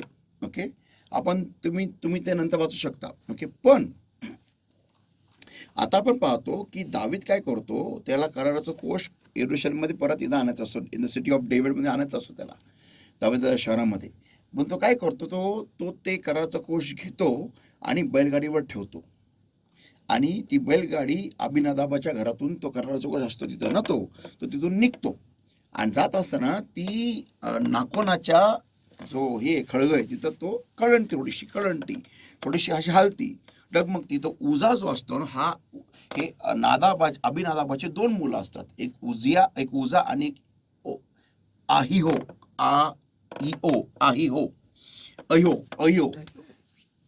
हे दोघं जण जे असतात ना, विशेष करून उजा, जेव्हा तो बघतो ती कराराचा कोश पडणार आहे ना, तेव्हा तो लगेच त्याला धरतो. आता गडबड काय होती की तो धरल्या तो मरून पडतो, देव त्याला मारून टाकतो. आता कोण म्हणेल की त्याचं देवावर एवढं प्रेम होतं. आता मी फार इम्पॉर्टंट मुद्दा बोलतो, नीट ऐका सगळ्यांनी. त्याचं देवावर एवढं प्रेम होतं की त्या कराराचा कोश का थोडासा जरी कलंड होता तर तो लगेच त्यांनी धरला. मग देव एवढा निष्ठुर कसा काय, देवाने त्याला मारून का टाकलं? आता सांगतो, नीट ऐका. तुम्हाला एक कळलं पाहिजे, आपला देव आहे ना, नियमांचा परमेश्वर आहे. तुम्ही देवाबरोबर टाइमपास नाही करू शकत. फार इम्पॉर्टंट आहे ही गोष्ट. तुम्ही देवाबरोबर कधीच टाइमपास नाही करू शकत. देवाबरोबर जर का तुम्ही टाइमपास करताना, मग तुम्हाला सांगू द्या, आपल्यासारखे मूर्ख कुठेच नाही. देव आणि त्याचे नियम तुम्ही कधीहीच त्याच्याबरोबर असं समजू नका की देवाचे नियम महत्वाचे नाहीत, आम्हाला ख्रिस्त समजला बस झालं. No, you are wrong. यज्ञ अर्पणाचे जे नियम जर का आपण बाजूला सोडले, पाप अर्पणाचे नियम जर का बाजूला सोडले, बाकी सगळे नियम आपल्याला लागू होतात. शुद्धीकरणाचे नियम आपण जर का सोडले तर सगळे नियम लागू होतात. कारण का, येशूमध्ये आपण शुद्ध पवित्र सगळं झालेलं, आपलं क्लिअर झालेलं आहे. पण बाकीचे जे नियम आहेत ते लागू होतात. मला एकदा कोणी प्रश्न विचारला होता की जर का तुम्हाला कराराचा कोश सापडला, तुम्ही त्याला हात लावाल का? तर त्यावेळेस माझं उत्तर स्पष्ट, मला आठवत नाही एक्झॅक्ट मी त्या व्यक्तीला काय म्हणालो, पण आज मी तुम्हाला स्पष्ट सांगू शकतो की नाही, मी नाही हात लावणार. मी त्यावेळेस मला तरी वाटतं, मी म्हटलं तुम्ही संदेष्ट आहे तर मी हे करू शकेल, पण नाही असं मला वाटतं. I don't remember exactly my answer, but मला आज मी सांगतो, मी नाही हात लावू शकत. का आपण वाचूया निर्गम याचा 25वा अध्याय. आता हे बघा, निर्गम 25 वचन 8 पासून 15 पर्यंत तुम्ही वाचा स्वतः, कारण मी टाइम सेव्ह करत आहे. ओके, हे याच्यामध्ये दिलेलं आहे की कराराचा कोश जो आहे हा कसा बनवला होता. पण वचन 15 वाचूया आपण. वचन 13, 14 आणि 15 वाचा. निर्गमश का 25वां अध्याय वचन 13 से आगे. फिर बबूल की लकड़ी के डंडे बनवाना और उन्हें भी सोने से मढ़वाना और डंडों को संदूक की दोनों ओर के कड़ों में डालना जिससे उनके बल संदूक उठाए जाए. वे डंडे संदूक के कड़ों में लगे रहे और उससे अलग न किए जाए. ओके, आता आपल्याला ह्या लाकडात हे दोन जे लाकडं आहेत ते रिंगातून ते जाणार आणि हा कराराचा कोश आहे ना हा उचलूनच घेऊन जायचा आहे. तुम्ही त्याला गाडीवर घेऊन जाऊ शकत नाही. बरोबर. नीट ऐका, तुम्ही या कराराच्या कोशाला खांद्यावरतीच घेऊन जायचंय. का? आता ऐका, खांद्यावरतीच घेऊन जायचंय. तुम्ही त्याला गाडीवर ठेवून जाऊ शकत नाही. 4 लोक चारही टोकांना याला खांद्यावरच घेऊन जाणार. किती तुम्ही मॉडर्न असू द्या, तुम्ही उद्या किती विकसित असू द्या, तुम्ही पार चंद्रावर जा, तुम्ही दुसऱ्या ग्रहात जा, तुम्ही दुसऱ्या सृष्टीवर जा, कुठेही जा, तुम्हाला जर का कराराचा कोश सापडतो तर तुम्हाला तो खांद्यावरतीच घेऊन जायचा आहे 4 लोकांद्वारे. पण असे ऐरे गैरे नत्तू गैरे कोणी लोक नाही. तो कोण लोक आहे ते नीट ऐका. आपण पुढे वाचूया. गणना याचा 4 अध्याय वचन 15. Numbers 4 verse 1-5. And when Aaron and his sons have made an end of covering the sanctuary and all the vessels of the sanctuary, as the camp is to set forward, after that the sons of Kohath shall come to bear it. But they shall not touch any holy thing, lest they die. These things are the burden of the sons of Kohath in the tabernacle of the congregation. गिनती इसका 4 अध्याय वचन 15. और जब हारून और उसके पुत्र छावनी के कुछ के समय पवित्र स्थान और उसके सारे सामान को ढांप चुके, तब उसके बाद कहाती उसके उठाने के लिए आए, पर किसी पवित्र वस्तु को न छुए, कहीं ऐसा ना हो कि मर जाए. कहातियों के उठाने के लिए मिलाप वाले तंबू की ये ही वस्तुएं है. आता या कोहाताचे जे लेकर आहेत ना, फक्त त्यांनाच त्याला उचलायला परवानगी, पण हात लावायला नाही. हात त्याला फक्त लेवी लावू शकतात. फक्त लेवी लोक लावू शकतात आणि याजक, मुख्य याजक आहे ना, फक्त तोच त्याच्यामध्ये पाहू शकतो.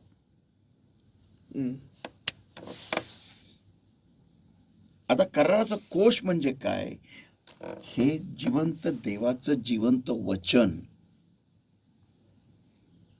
काय आजच्या तारखेचा अर्थ तो आहे. कराराचा कोश काय? जिवंत देवाचं जिवंत वचन. आणि हे जे वचन आहे ना, हे याजकाने त्याच्या खांद्यावरतीच घेऊन व्हायचंय. म्हणजे तो याजक आहे ना, त्याला जिम्मेदार असतो, त्याची जबाबदारी असती मंडळीला वचन नीट देणं. जे याजक इंटरनेटवर जाऊन कॉप्या पेस्ट करतात ना, त्यांचा न्याय फार भयानक होणार आहे. हे नीट ऐका. जे याजक इंटरनेटवर जाऊन वचन इकड तिकडचे कॉपी पेस्ट करतात ना, त्यांचा न्याय फार भयानक होणार आहे.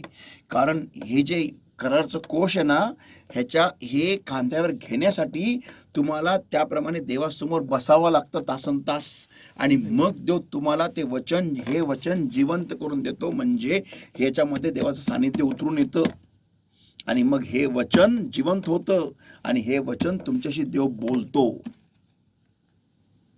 आणि मग तुम्हाला ते खांद्यावर घेऊनच तुम्हाला इस्रायल राष्ट्रामध्ये म्हणजे मंडळीमध्ये आणायचंय.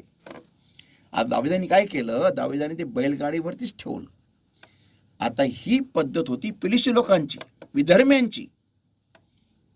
कारण त्या लोकांनी तसं इस्रायल राष्ट्रामध्ये पाठवलं. तुम्ही ख्रिस्ती आहात, तुम्हाला ख्रिस्त कळालेला आहे. तुम्ही विधर्म्यांची पद्धती देवामध्ये वापरू नाही शकत. आमेन. आणि दाविदाने हा शॉर्टकट मारला. असं नाही की त्यावेळेस लेवी नव्हते, असं नाही की त्यावेळेस याजक नव्हते, होते ना. मग दाविदाने एवढी मोठी चूक केली कशी काय? आणि केल्यानंतर पाहतो की ज्यावेळेस ती थोडीशी कलंडली तर त्यावेळेस उजा त्यांनी धरलं तर लगेच जागेवर मेला. कारण उजा हा लेवी नव्हता. आता मी तुम्हाला सांगतो उजानी हिंमत केली कशी काय. आता नीट ऐका. हे बघा, इस्रायल राष्ट्रामध्ये प्रत्येक बच्चाला माहितीये की ह्याला कोणी हात लावायचा, कोणी हात लावायचा नाहीये. त्याच्यानं काय बालकुडे आपण पाचतो ना लेकरांना, तसं ते शिकवलं जातं. आज पण तुम्ही कोणाला भेटाने विचारा, त्यांना सांगते तुम्हाला की नाही, त्यांना मी हात लावू शकत नाही जोपर्यंत तुम्ही लेवी नाहीये, लेवी घराण्यात तुम्ही पैदा झालेलं नाहीये. एवढं काय, ते प्रभू पवित्र आत्म्याचं नाव पण तोंडावर घेत नाही, यहोवाचं नाव पण तोंडावर घेत नाही. एवढे ते घाबरतात. आपण धडाधड बोलताना काय पण वाईट पण बोलून जातो देवाला, आणि तरी आपण तोंड घेऊन परत येत असतो चर्चमध्ये. आता नीट ऐका, तुम्हाला एक कळणं गरजेचं आहे की उजानी ही चूक केली कशी काय. आपण वाचूया पहिले शमूएल 7वा अध्याय आणि वचन 1 आणि 2. First Samuel chapter 7 versus 1 and verse 2. Read. तब किर्यत्यारीम के लोगों ने जाकर यहोवा के संदूक को उठाया और अबीनदाब के घर में जो टीले पर बना रखा था, और यहोवा के संदूक की रक्षा करने के लिए अबीनदाब के पुत्र एलियाजार को पवित्र किया. किर्यत्यारीम के संदूक को रखे हुए बहुत दिन हुए, अर्थात 20 वर्ष बीत गए. 20 वर्ष बीत गए. 20 वर्ष हा कराराचा कोश अभिनदाबाच्या घरी राहिला. त्यावेळेस कदाचित उजा हा 5 ते 6 वर्षाचा असेल आणि अहियो पण. और इज़राइल का सारा घराना विलाप करता हुआ यहोवा के पीछे चलने लगा. 20 वर्ष आणि हे दोघही लेकरं मोठे झाले त्या कराराच्या कोशासमोर. त्या कराराच्या कोशासमोर, त्या कराराच्या कोशासमोर हे दोन्ही लेकरं मोठे झाले. काय घरीच असते, पडलेलं असते. हे पडलेलं आहे, हे काय आता पडते धरतो. प्रेम आहे ना देवावरती. आता पडते धरतो मी. पण देव हा नियमांचा परमेश्वर आहे. तुम्ही देवासाठी खेळगमत नाही करू शकत. आता मी जे बोलत आहे नीट ऐका सगळ्यांनी. तुम्हाला वाटत असेल मी सेवा करतो, मी सेवा करतो, माझा म्हणजे आमच्या घरामध्ये सेवा चालती, आम्ही सगळं सेवा विषय करून मी माझ्यासारख्या 500 लोकांना सांगतो. पण काय आम्ही चलता है उसमें क्या है, बाप का तो है. नहीं है बाबा, किसी के बाप का नहीं है. जोपर्यंत तुम्ही देवाला तुम्ही आडवे जात नाही, देवाला दुःखी करत नाही, देवाला खिन्न करत नाही, तोपर्यंत सब कुछ ठीक आहे. पण जिथं तुम्ही गडबड केली तिथं गेम ओव्हर आहे. मी तुम्हाला सांगतो, मी अनेक सेवकांना ओळखतो की ज्यांचे चुकीच्या सेवकाईमुळे त्यांचे पाय कापण्यात आलेले, त्यांचे पाय सडले, किडले, कापण्यात आले. मी अनेक सेवकांना ओळखतो की ज्या लोकांना देवाने अक्षरशः तडफडून मारलेले.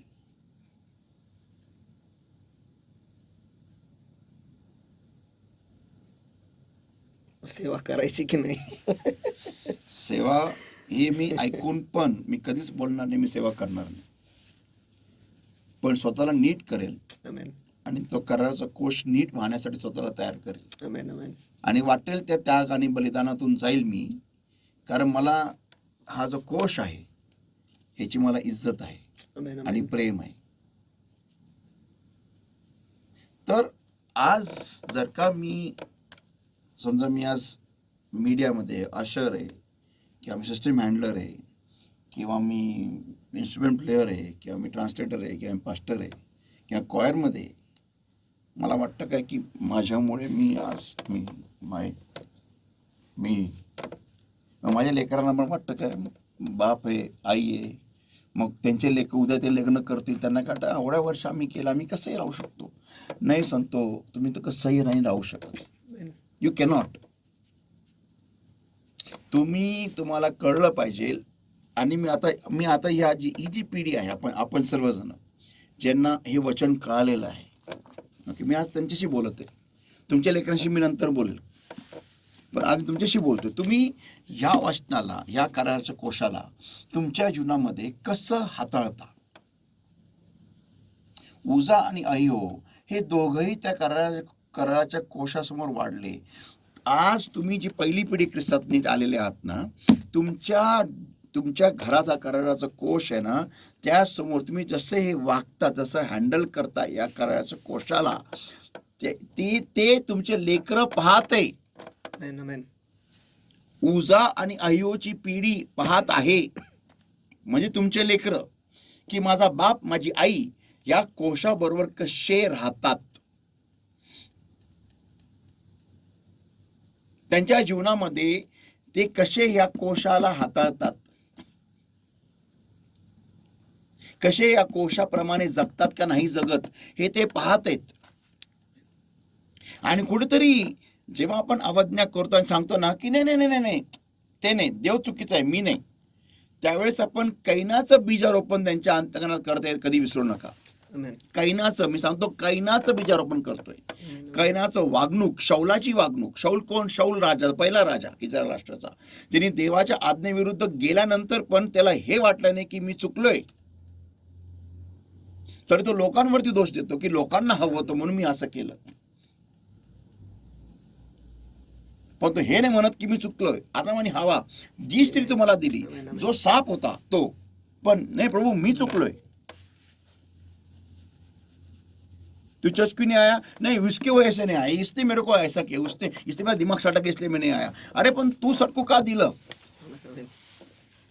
शिष्यांना आपण एकदम उलटच बघतो तिथं, जेव्हा येशूनी प्रश्न त्यांनी सांगितलं की तुमच्यातला एक मी आहे का.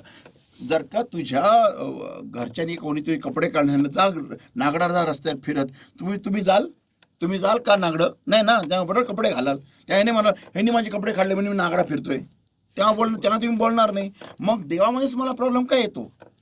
म्हणजे मला तरी वाटतं हा एक खोट्याचा आत्मा आहे की जो एखाद्या व्यक्तीला देवासमोर हे म्हणतो, रग्गील बनवतो, उर्मट बनवतो, उद्धट बनवतो, की मी चुका करणार आणि दोष दुसऱ्यावर लावणार.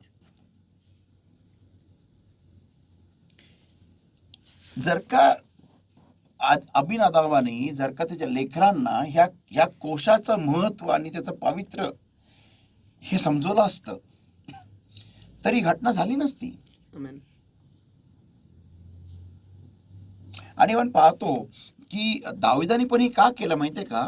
कारण दाविदाची बुद्धी भ्रष्ट झाली त्यावेळेस आपण बोलू शकतो. का माहितीये? कारण जेव्हा त्याच्या आधीच्या अध्याय वाचा ना, पहिले शमूएलचा 5वा अध्याय वगैरे, दाविदाने पुष्कळ बायका केल्या. He was gone, he was berserk, he was not in his census.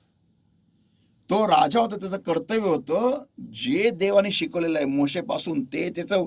आणि नंतर तो आपण बघतो त्यांनी बरोबर केलं. नंतर जेव्हा त्याला कळालं तो पश्चाताप करतो, तो नीट जागेवर येतो, तर तो नंतर पाहतो पण तो फार खिन्न झाला. पण ते होऊपर्यंत तो शुद्धीवर नव्हता.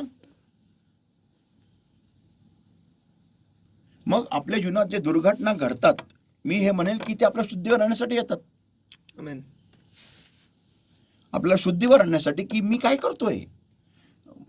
जो व्यक्ती दावीद, बघा, दावीद काय चांगला पवित्र माणूस नव्हता, तो मनुष्य होता, तो पण चुकायचा. पण त्याच्यामध्ये एक विशेषता होती जी आपल्यामध्ये नाही, ते म्हणजे हे नाही आपल्यामध्ये, ते म्हणजे हे आहे की मी चुकलो प्रभू, मला क्षमा कर. आमेन. आमेन. तो आदामाने हवेसारखा नव्हता. ज्यावेळेस त्यांनी उरिया विरुद्ध पाप केलं ना, ज्यावेळेस नातान संदेशात त्याच्याकडे आला आणि त्याला त्यांनी सांगितलं ना, त्यांनी कबुली दिली. तो राजा होता, त्यांनी नातान संदेश त्याला मारून टाकलं असतं, सहज होतं त्याला मारायला, त्याला काय मारायला. पण त्यांनी स्वीकारलं, त्याचं पातक स्वीकारलं. हाच मोठेपणा आहे दाविदाबद्दल. म्हणून आपण दाविदाचे स्तोत्र गातो, म्हणून दाविदाला एवढं महत्व आहे. आणि म्हणून येशू ख्रिस्ताला दाविदाचा पुत्र म्हणून उल्लेखलेला आहे. चुका होणं हे नॉर्मल आहे, पण चुकीची कबुली देणं आणि पश्चाताप करणं आणि ती चूक स्वतःच्या डोक्यावर घेणं की येस मी जबाबदार आहे या नाशाला, एक फार मोठी गोष्ट असते. आज माझी लेकरं जर का देवामध्ये नीट वागत नाही, चालत नाहीये, राहत नाहीये, प्रार्थना करत नाही, काय करत नाही, याच्यासाठी मी चुकलेलो आहे, ते नाही आहे, मी कुठेतरी चुकीचं आहे, ना की नुसते अर्पण देत बसणं. Amen, amen, amen. Fault is mine, I have to rectify myself. जर का माझं लेकरू माझं ऐकत नाही, जर का माझं लेकरू प्रार्थना करत नाही, जर का माझं लेकरू देवाला गांभीर्याने घेत नाहीये, जर का माझं लेकरू देवावरती प्रेम करत नाही, जर का माझं लेकरू देवाची सेवा नीट करत नाही, देवाच्या सेवेसाठी उभं राहत नाहीये, जर का माझं लेकरू झोपून राहतं, प्रार्थना करत नाही, काही करत नाही, तर ह्याच्या मागे बाप आणि आई दोघं चुकलेले आहेत. आणि दोघांनाही स्वतःचं अवलोकन करणं, स्वतःला बघणं, स्वतःला तपासणं, स्वतःला नीट करणं, या वचनाप्रमाणे स्वतःचं जीवन नीट करणं हे महत्वाचं असतं. आमेन. मगच लेकरू ते बघतं की अरे माझा बाप आणि माझ्या आईने स्वतःला सुधरवलं. कारण का तर मी नीट वागत नव्हतो, कारण त्यांच्या जीवनामध्ये पण पाप होतं, म्हणून त्यांनी स्वतः, मग ते भय त्या लेकरावर निर्माण होतं. मग ते भय त्या लेकरात निर्माण होतं की यार जर का माझा बाप, माझी बघा आई वडिलांना लेकरं डोक्यात ठेवतात, ते फार ग्रेट पाहतात आई वडिलांना लेकरं. आणि जेव्हा ते बघतात की आमचे आई वडील हे देवासमोर लोटांगण घालून पश्चाताप करून स्वतःला सुधरवलं, तर आम्हाला पण करणं गरजेचं आहे. आज माझा एक प्रश्न आहे की आज आपल्या जीवनामध्ये आपल्या उजा आणि अय्योची मृत्यू होते का? की जे देवावर तर प्रेम भरपूर, बघा उजाचं प्रेम भरपूर होतं, उजाचं प्रेम देवावरती भरपूर होतं, तरी त्या कोशाला ते नुसतं थोडंसं कळलं, ते काय पडत नव्हतं. पण प्रेम नुसतं प्रेम असणं फायदा नाहीये. रिस्पेक्ट, सन्मान,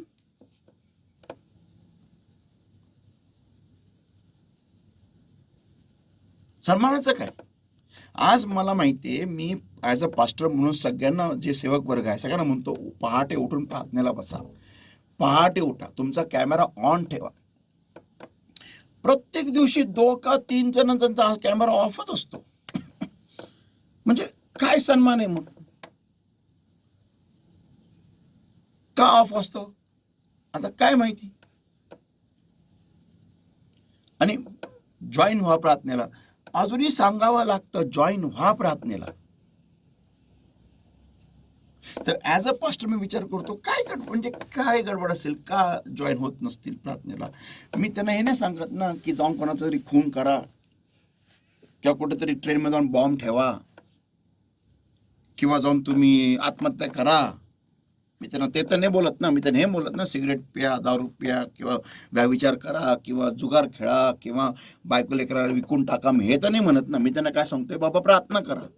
मग प्रार्थना करण्यासाठी पण एवढा त्रास का?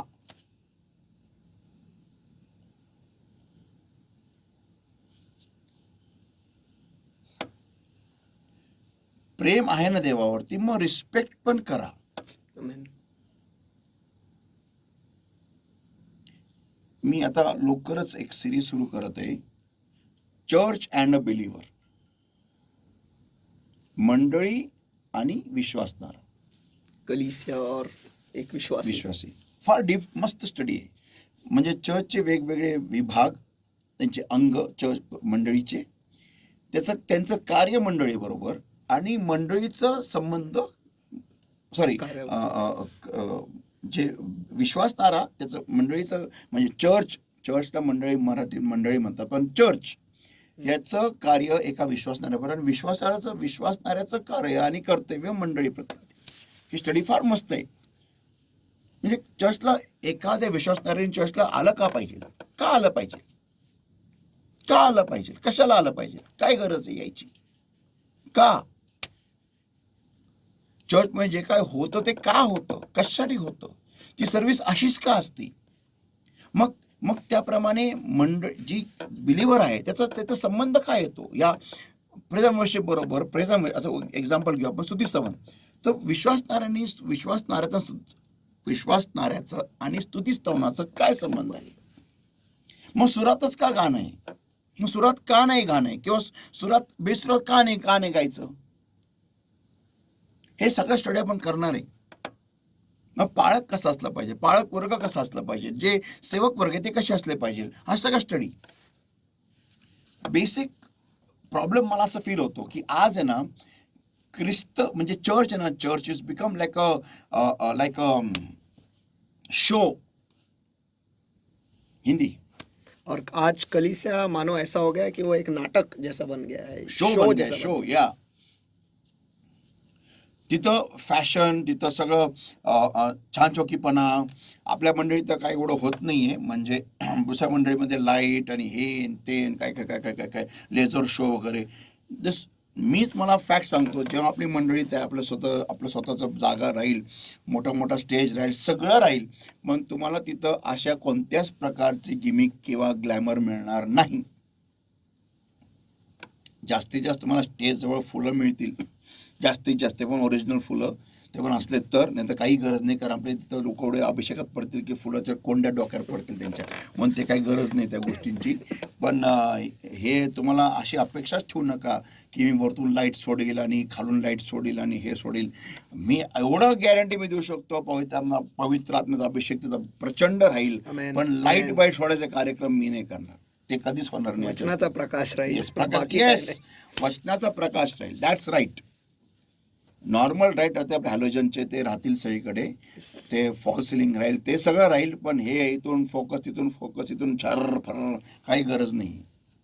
ते काही गरज नाही. आम्हाला पवित्र अभिषेक पाहिजे, आम्हाला देवाची उपस्थिती पाहिजे. आम्हाला प्रभू येशू दिसला पाहिजे तिथं. Amen, amen, आम्हाला प्रभू येशू ख्रिस्त दिसतं तिथंच नाही, आमच्या जीवनात पण दिसला पाहिजे. amen, amen. आम्हाला असं हवंय की जेव्हा स्वर्गारोहण होईल तेव्हा अख्खी मंडळी उचलेल, जर कोणी खाली राहणार नाही. हा आमचा लाईट शो राहील. Amen, amen. हा आमचा लाईट शो राहील.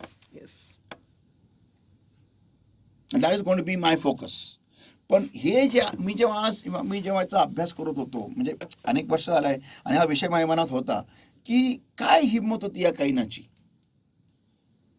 लहानसं फक्त आई वडिलांनी ह्याला महत्व नाही दिलं, बस तेवढंच आहे. मला ही घटना मी कधी विसरणार नाही. आम्ही 10वीला होतो, 10th याला आम्ही फार घाणेरडा क्लास होतो, म्हणजे एकदम भयानक. व्यसन हायस्कूल 10th A फेमस होतो, फार एवढं भयानक होतं आम्ही की आमची कंप्लेंट केली होती गिरगाव पोलीस चौकीमध्ये तिकडच्या लोकांनी. आता ते का नका विचारू. ओके, म्हणजे एवढं भयानक होतो आम्ही वर्ग. आणि नंतर सर आम्हाला, आमचे सगळे सर वैतागले होते, एव्हरीबडी सगळे वैतागून गेले होते, काय क्लास आहे हा. तर आमचा एक सर होता पांढरे सर म्हणून, फार जॉली होते, फार मस्त, पण ते वैतागून गेले. आम्हाला पण ते वैतागून गेले, ते काय अभ्यासच करत नाही, काय नाही. तर ते काय म्हणाले आम्हाला की तुम्ही ना ॲटलिस्ट तुम्ही ना अभ्यास करू नका, तुम्ही नाटक करा, फक्त ॲक्टिंग करा अभ्यासाची. बाकी फिजिक्स शिकायचं म्हणून फिजिक्स, फक्त ॲक्टिंग करा, बाकी काही करू नका. घरी जा आणि पुस्तक फक्त ॲक्टिंग करा, वाचत आहे म्हणून. बोले अरे हां, हे काय वाईट नाही आहे, ॲक्टिंग करत स्मार्ट, व्हेरी गुड. तर मी ॲक्टिंग करायला बसलो आणि ॲक्टिंग करता करता 50 पैकी मला 48 मार्क मिळाले ॲक्टिंग करता करता. एवढी चांगली ॲक्टिंग केली राव. म्हणजे फिजिक्समध्ये फायनल एक्झामच्या आधी जी एक्झाम प्रिलिम्स वगैरे तेव्हा, त्यामध्ये मला I got 48% out of 50. Physics, chemistry, biology तिघांचे मार्क एक होतं ना, what you call PCB, PCMB what ever that. तर ते मला 48 आउट ऑफ फिजिक्समध्ये 48 आउट ऑफ 50 मिळाले मला. म्हणजे एवढी भारी ॲक्टिंग करतो मी, कमाल हो गया.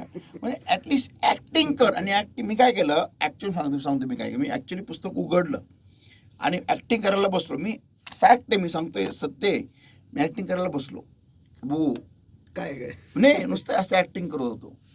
आणि ॲक्टिंग करता करता मी मला वाचून तर बघू काय, आणि वाचायला इंटरेस्ट झाला मला. अरे मस्त आहे, छान आहे, मला आवडलं, आय लाईक इट. झाला 48. आणि कॉपी वगैरे काही नाही आहे ते. म्हणजे तुम्ही ॲक्टिंग तर करा ना. वाचायचं. बताइए। ख्रिस्त त्याची ऍक्टिंग तर करा घरी, बसा ना बाबा ऍक्टिंग करा. ओ असं करता, ओ ओ करता करता करता चुकून ओ प्रभू मला क्षमा कर असं काहीतरी बाहेर तर निघेल. आणि मग देव ते तुमचं पाहून तुम्ही चुकून खरंही प्रार्थना करायला लागले तर देव तुम्हाला स्पर्श तरी करील. आमेन, आमेन. कारण तुम्ही एक विसरता, मी शेवटचं वाक्य इथं बोलत आहे, तुम्ही एक विसरता की तुमचे लेकर आहेत ना, हा देवाचा वारसा हक्क आहे. आमेन. आणि तुम्ही देवाच्या वारसा हक्काला बिघडवतात. लेट्स प्रे. आमेन. Blessed Lord my God, I come for your throne of grace and mercy, Lord, for your people. Beloved Lord my God, I believe and I trust they have heard today's word.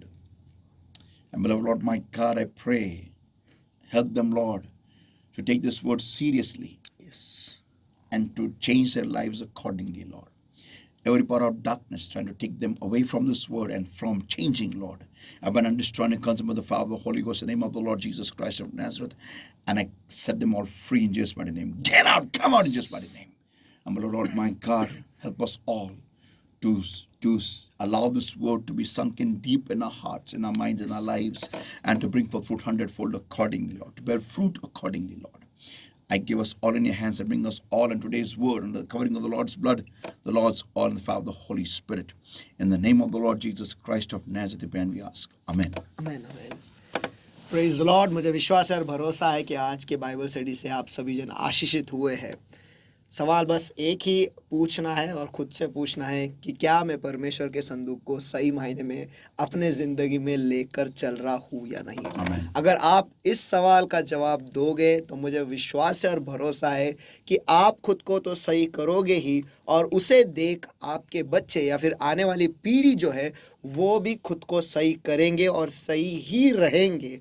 उसकी वजह से होगा क्या, आप आशीषित होंगे और आपके आने वाली पीढ़ी जो है वो भी आशीषित होंगे, और परमेश्वर हम पर खुश होगा. और अगर परमेश्वर हम पर खुश है तो आप सोच ही सकते हो कि क्या होगा. Amen. तो अगर आज के बाइबल स्टडी में आपको कुछ सवाल उठे, आपके मन में कुछ सवाल है, तो जल्दी से आप 9764530500, इसका मतलब मेरे नंबर पर आप व्हाट्सएप कर सकते हो. और आने वाले गुरुवार को हम ज़रूर उसका जवाब जो है पवित्र आत्मा आपको देगा और आपसे बातें करेगा, ताकि आपको आपके मन में कोई शक ना रहे और आपको सही मार्गदर्शन पवित्र आत्मा दे, ताकि आप सही मायने से जी सके और आप आशीषित हो सके. और जैसे आखिर में पास्टर ने कहा, एक्टिंग तो करो पढ़ने का तो और उस एक्टिंग से ही मुझे विश्वास है और भरोसा है कि बहुत कुछ होगा. Amen. क्योंकि जो कोई भी इस वचन के सामने आता है, या जो कोई भी इस वचन को पढ़ता है, या जो कोई, मैं ऐसा कह सकता हूँ कि जहाँ कहीं पर भी प्रभु यीशु मसीह आया है वहाँ का दृश्य ही बदल गया माहौल है. बदल गया. माहौल बदल गया है, सब कुछ बदल गया है, और बदले बगैर वो वहाँ से जाता नहीं है. तो मुझे विश्वास है, भरोसा है, अगर आप इसे पढ़ने का एक्टिंग भी करोगे तो आपकी ज़िंदगी बदल जाएगी. तो लगे रहिए हमारे साथ, जुड़े रहिए हमारे साथ इसी चैनल पर, टैबरनेकल मिनिस्ट्री इंटरनेशनल. ये यूट्यूब चैनल जो है उसे सब्सक्राइब कीजिए, बेल आइकन क्लिक करना भूलेगा नहीं, ताकि जब कभी भी ऐसे अद्भुत वचन रिकॉर्ड होगा और उसे वीडियो पर डाला जाएगा तो तुरंत ही आपको पता चलेगा और आप उसे सुन सकते हो, आशीषित हो सकते हो. और उतना ही नहीं, हम तो ये कहेंगे कि आपके रिश्तेदारों के साथ, या जो लोग आपको पता है कि उन्हें परमेश्वर की ज़रूरत है, ऐसे लोगों के साथ शेयर करो, ताकि उनकी ज़िंदगी सफल हो जाए, वो आशीषित हो जाए, और आप खुद भी आशीषित होता है, क्योंकि वो कहेंगे कि धन्यवाद कि ये लिंक आपने सही वक्त पर हमें भेजा है और हम आशीषित हुए हैं. Amen. तो हमारे साथ बने रहो और फिर मिलेंगे अगले गुरुवार को इसी चैनल पर ठीक 8 बजे. तो गॉड ब्लेस यू ऑल. आप सब विजय हो, विजयी रहो. Praise the Lord. Praise the Lord.